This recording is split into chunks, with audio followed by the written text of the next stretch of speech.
बिस्मिल्लाहिर्रहमानिर्रहीम। अस्सलाम वालेकुम। यमन ने फैसला कर लिया है और पहली दफ़ा अब वो ऐसा हमला करने जा रहे हैं जो शायद आज से पहले हमने ना देखा हो।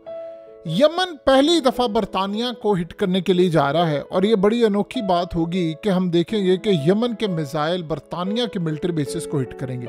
ये शुरुआत कहाँ से करने के लिए जा रहे हैं और इस सारी सूरत हाल में अब दो जानिब हमले की भरपूर तैयारियां हैं। ईरान को पता ही चला है कि इजराइल तैयारी कर रहा है, ईरान अब हमला करने के लिए भी जा रहा है और यमन अब बरतानिया पर जो हमला करेगा।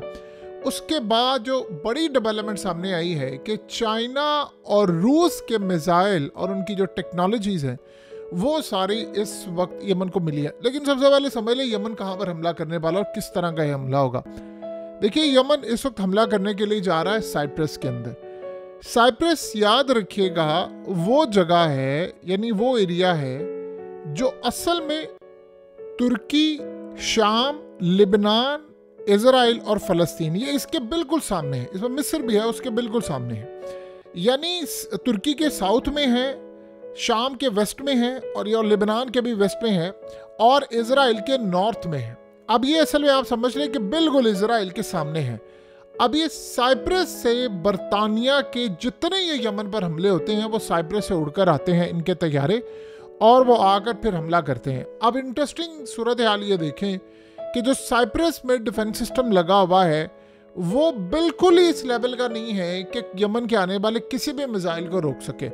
तो इस दफ़ा उन्होंने प्लान ये किया है कि हम साइप्रस के अंदर हिट करेंगे, उनके मिलिट्री बेसिस को हिट करेंगे, उनकी एयरबेस को हिट करेंगे और उसके बाद अगला मरहला जो आने वाला है वो उससे भी ज़्यादा खतरनाक है कि बरतानिया को यहाँ पर हिट करने के बाद यमन एक ऐसा सरप्राइज देगा जो सारी दुनिया को दहला देने वाला है। और आप ये सोचो कि उसके बाद यूरोप में क्या खलबली मचनी है कि बरतानिया के अंदर, ये बात ज़रा दोबारा समझ लीजिए, एक तो साइप्रस में जहाँ से ये तैयारे उड़ते हैं बरतानिया के, वहाँ से ये हिट करने के लिए जाते हैं, अमेरिका भी वहाँ से अक्सर लेकर आता है। ये अब हिट करने के लिए जा रहे हैं पहले साइप्रस के अंदर और नेक्स्ट जो लेटर ऑन इनका प्लान है ये वो हिट करने के लिए जा रहे हैं बरतानिया के अंदर। अब बरतानिया के अंदर आप यमन से हिट करेंगे तो आपको एक ऐसा मिसाइल चाहिए जो आप ये समझ रहे कि अब तक का सबसे खतरनाक मिसाइल हो। देखिए, अभी तक तो वो इजराइल तक हमला करते हैं, तकरीबन 2000 किलोमीटर दूर है। यमन और लंदन यानी आप समझ लें बरतानिया का तकरीबन 5600 किलोमीटर का फासला है, यानी 3480 माइल्स तक है। और ये कोई छोटा नहीं है, ये बात आप ध्यान में रखिएगा, बहुत बड़ा डिस्टेंस है। और उसके दौरान उसकी यानी पूरी सूरत हाल ऐसी है कि बड़े लेवल पर बरतानिया के यानी तक पहुंचने से पहले मिसाइलों को बहुत सारे ममालिक से जाना पड़ेगा। तो आपको एक ऐसा मिसाइल चाहिए जो सारे के सारे डिफेंस सिस्टम को बीट करता हुआ जाए और बरतानिया को हिट भी करे जाकर। लेकिन इन्होंने पहले काम ये किया है कि वो करने के लिए जा रहे हैं साइप्रस में हिट। साइप्रस करीब है, वहाँ पर ये हिट करेंगे क्योंकि इजराइल को आप हिट कर सकते हैं तो साइप्रस बिल्कुल सामने है। और चूंकि वहाँ से तैयारे उड़कर आ रहे हैं तो वहाँ पर हिट करना ज़्यादा आसान है। जब फुल फ्लेज वॉर होगी तो फिर बरतानिया को हिट करेंगे और तब आपको ये बात अच्छी तरह समझ आ जाएगी कि या तो रूस के कोई बड़े खतरनाक मिसाइल जो आज से पहले इस्तेमाल नहीं हुए वो दिए जाएंगे यमन को कि वो सीधा बरतानिया को हिट करे। जिस दिन हिट कर लिया इन्होंने बरतानिया को बरतानिया के अंदर, उस दिन के बाद आप ये समझ रहे कि वो यूरोप की किसी भी कंट्री को हिट कर सकते हैं। और रूस ऐसे इत्तेहादी को कभी जिंदगी में तनहा नहीं छोड़ता। और आप देखेंगे, कभी किसी ने जिंदगी में सोचा था कि एक टाइम आएगा कि यमन हाइपरसोनिक मिसाइल मारे और सीधा तेल अवीव में लगे, यमन हाइपरसोनिक मिसाइल मारे तो सीधा जाकर साइप्रस के अंदर लगे। आज वो सूरत हाल पैदा होने वाली है और इस वक्त खलबली मची है कि अगर साइप्रस के अंदर हिट करना शुरू कर दिया तो खेल खत्म। वहाँ ना कोई डिफेंस सिस्टम ऐसा, ना वहाँ सूरत हाल ऐसी है।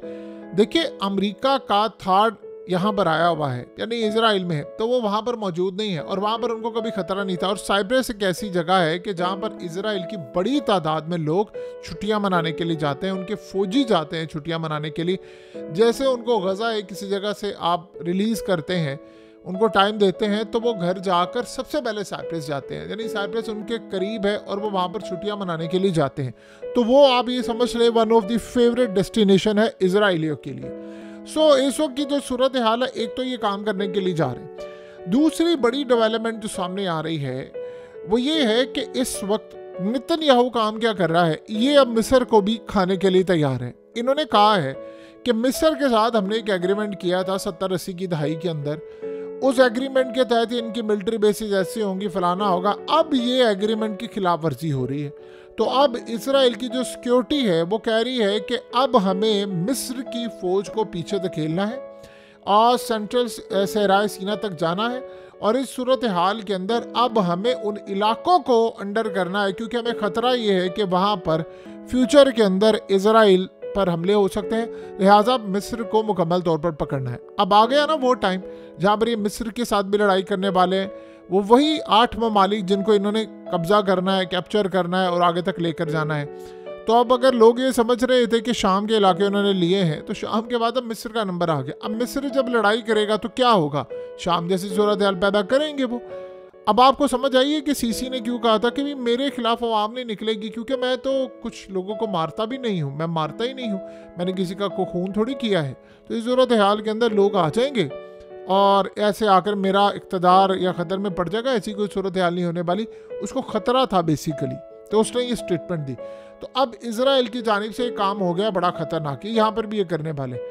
उसके अलावा जो सबसे अहम सूरत हाल है वो ये है कि अब ईरान ने वाज़ह कर दिया है कि बता दें, जाकर ऐलान कर दें कि किसी भी वक्त अब आपको जो हमला हमारा बाकी था इजराइल पर वो होता हुआ नज़र आएगा, और जो हमला होगा वो आप ज़हन में रखिएगा वो पहले हमले से कई गुना ज़्यादा शिद्दत के साथ होगा, और उसमें गालिबन ईरान एडमिट भी करेगा कि वो नेवातम बेस में कोई अगर F-35 उड़ाता है या कुछ और उड़ाता है। उनका मेन टारगेट इस वक्त एक और भी डेवलपमेंट है, और वो है third anti ballistic missile system. Third को उन्होंने उड़ाना है। तो ये जो थार्ड वगैरह और ये तमाम चीज़ें उड़ाने का उनका प्लान बना है, वो भी बेसिकली यही सूरत हाल है। तो आप ये समझ लें कि थार्ड को भी उड़ाना है उन्होंने। उनका प्लान ये है कि इसराइल के अंदर मुसाद के हेडक्वार्टर, IDF के हेडक्वार्टर्स, इनकी मिलिट्री बेसिस, इनकी मिसाइल फैक्ट्रीज, वॉर हेड्स जहाँ पर पड़े हैं, वो तमाम चीज़ों को उड़ाना है। ईरान को पता ये चला है, जैसे मिसाल के तौर पर वॉल स्ट्रीट जर्नल समेत सारी जगहों पर कहा गया है कि इसराइल कह रहा है ट्रंप को कि तुम हर सूरत हमला करो ईरान के ऊपर। एक बात आप ज़हन में रखिएगा, ट्रंप ईरान से बड़ी शदीद नफरत करता है, लेकिन फिर भी वो बिजनेसमैन है। तो वो उस वक्त ये कह रहे हैं कि वो कंसीडर कर रहा है कि 2 सूरत हाल होगी, या तो ईरान पूरी तरह गारंटी दे कि न्यूक्लियर प्रोग्राम मुकम्मल तौर पर ख़त्म कर देंगे। ट्रंप ये असल में नहीं चाहता कि हम ईरान को कोई $150-200 अरब दें। वो कह रहा है कि आप न्यूक्लियर प्रोग्राम मुफ्त में ही ख़त्म कर दें अपना, और उसके बाद हम आपसे कुछ पाबंदियाँ हटा लें। वो ये चाह रहे हैं, जबकि वो कह रहे हैं पिछली दफ़ा जब बाइडन दौर के अंदर, उससे पहले जो डील हो रही थी उसमें यही था कि $150-200 अरब इनको मिलना था। ट्रंप ने बड़ी तनकीद की थी। तो अब वो ये कह रहा है ये काम करे, ईरान तैयार नहीं है। तो प्लान अब ये है कि इजराइल उसको पुश ये कर रहा है कि कम से कम ईरान के हम न्यूक्लियर फैसिलिटीज तबाह कर दें। बदले में ये भी पॉसिबिलिटी है कि वो वक्ती तौर पर गजा जंग को बंद कर दे। हो सकता है नेतन्याहू भी घर चला जाए।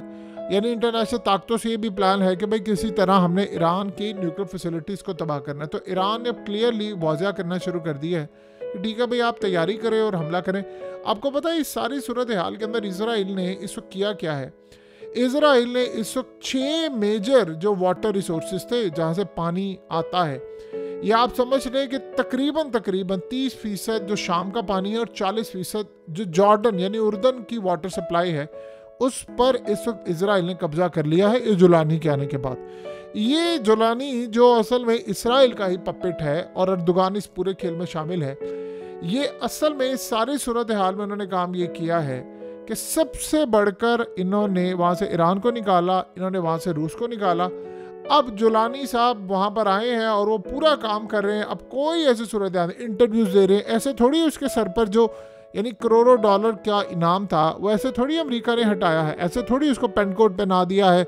अब उससे सारे आकर मुलाकातें कर रहे हैं, जर्मनी, यूरोप, ये वो। यानी वो लोग तो दाइश के खिलाफ थे, अब दाइश और अलकायदा इनके लिए महबूब हो गई है, क्योंकि पहले भी इन्हीं के लोग थे ये। सो इस सूरत हाल के अंदर क्रिएट भी तो दाइश उन्होंने की थी। आपको पता है कि ट्रंप ने ओपनली अपनी स्पीचेस में कहा था, उसे ओपनली कहा था, उसने कहा था कि ओबामा ने दाइश क्रिएट की, वो फाउंडर है और उसने कहा था हिलरी क्लिंटन को फाउंडर है। दोनों ने मिलकर दाइश का क़याम किया।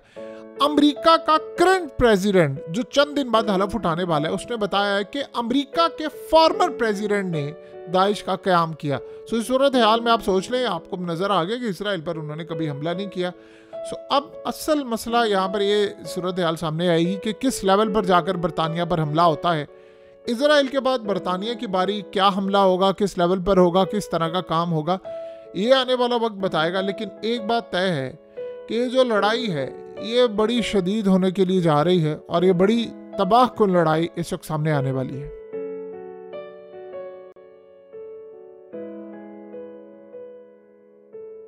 हकीकत टीवी को सब्सक्राइब करना मत भूलें, वीडियो को लाइक करें, शेयर करें और कमेंट सेक्शन में अपनी राय का इजहार ज़रूर करें।